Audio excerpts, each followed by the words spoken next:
Eiropas Savienības prezidējošā valsts.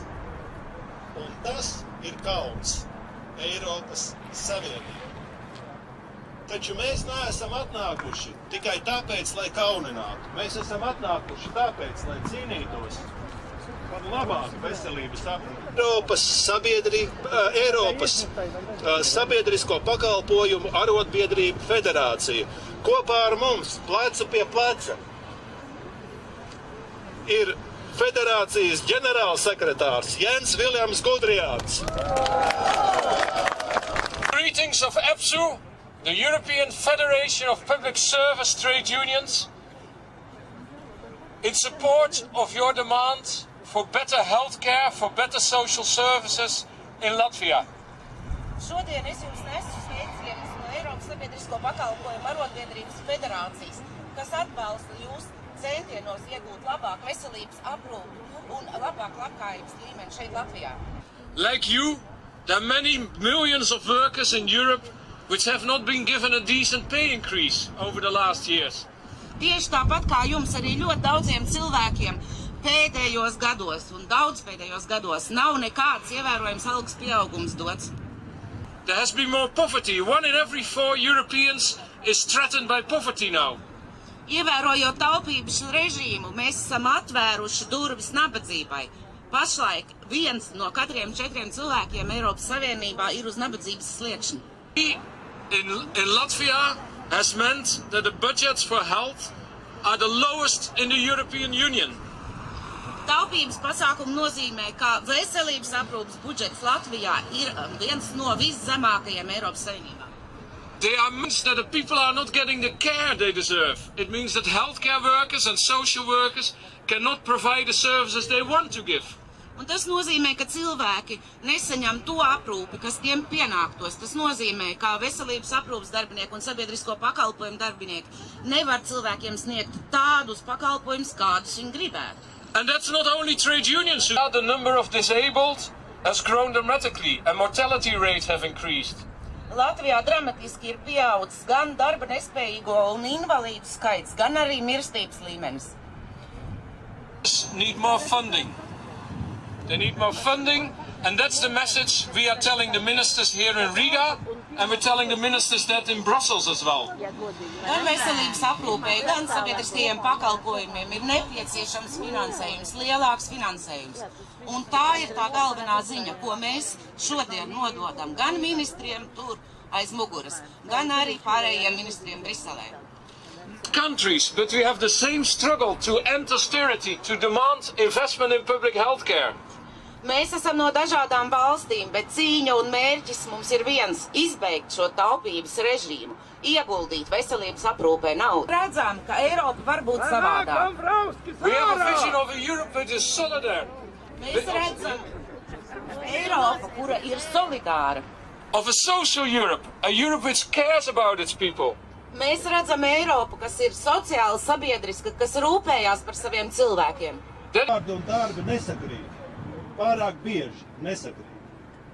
Bet ir politiķi, kuri dara to, ko sola. Un es varu ar pilnu atbildību teikt, ka apspriežot šī gada valsts budžetu, tikai viens Saeimas deputāts uzstājās par to, ka veselības aprūpei ir nepieciešams papildus finansējums.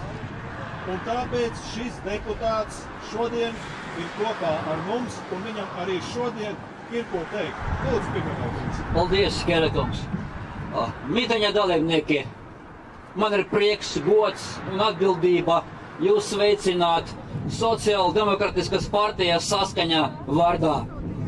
Saite starp sociāldemokrātiju un arotbiedrībām ir fundamentālā.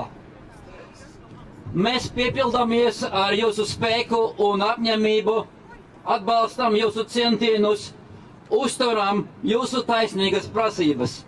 Saskaņa uzskata, ka situācija Latvijas veselības sistēmā ir katastrofāla.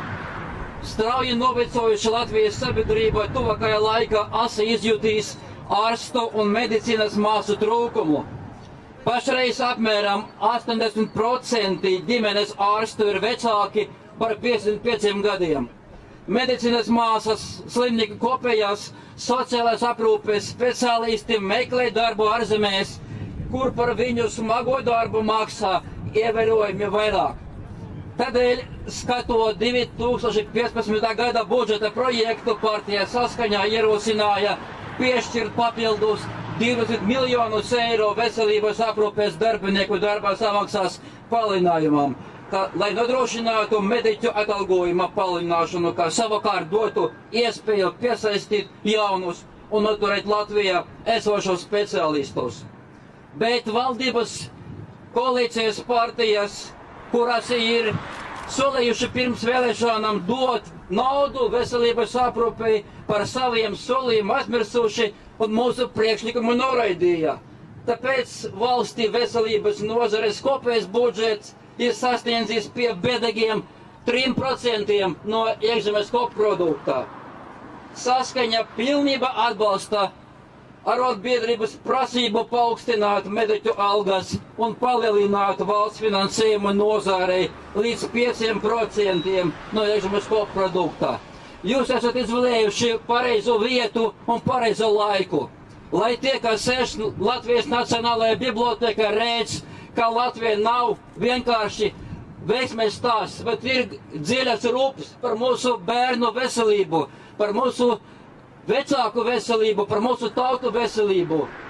Jūs esat šeit, un tas ir pirmais solis cīņā, lai nodrošinātu jums pašiem krietnu atalgojumu, cienīgu atalgojumu, bet Latvijas iedzīvotājiem cienīgo aprūpi. Darbs turpinās, cīņa turpinās.